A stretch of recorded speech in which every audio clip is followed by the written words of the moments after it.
Recently दो बड़े operations किए हैं, जिसमें टोटल दोनों ऑपरेशंस में 5 व्यक्तियों को गिरफ्तार किया गया है, जिसमें 3 फॉरेन नेशनल हैं जो अरेस्ट किए हैं और 2 इंडियन नेशनल हैं। और टोटल इसमें हमने 187 ग्राम कॉन्ट्राबैंड रिकवर किया है, जिसमें एक केस में 50 ग्राम हेरोइन रिकवर की है और बाकी जो क्वांटिटी है 137 ग्राम, उसमें 67 ग्राम जो है एम्फेटामाइन है और बाकी 70 ग्राम जो है कोकीन है। ये कमर्शियल क्वांटिटी का केस है।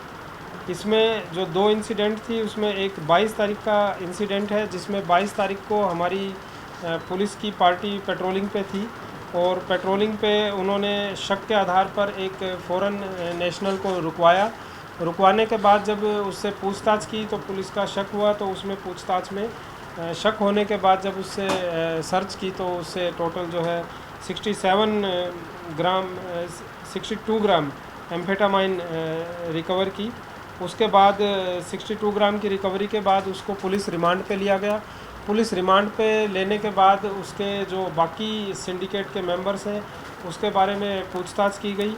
पूछताछ करने के बाद पता चला कि उसका जो चैनल है वो दिल्ली से भी है और खरड़ में भी ये रहने वाला जो है नाइजीरिया का था और इसका जो ऑपरेशनल एरिया था वो मोहाली और चंडीगढ़ दोनों में था। वहाँ से ये चंडीगढ़ में भी ड्रग सप्लाई करता था और इसके जो तार हैं वो दिल्ली में भी जुड़े हुए थे और ये बाहर से भी साथ में अपना जो है ड्रग्स का इंपोर्ट करते हैं।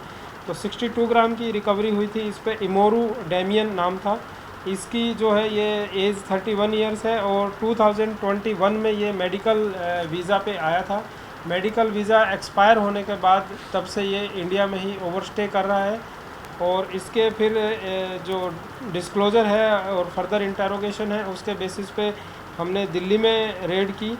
दिल्ली में से हमने ओकोयो नामदी करके एक again he is a foreign national और ये भी परमानेंट जो एड्रेस है इसका नाइजीरिया से ही है और ये 2021 में ये भी मेडिकल वीज़ा पर आया था और उसके बाद से ओवरस्टे कर रहा है।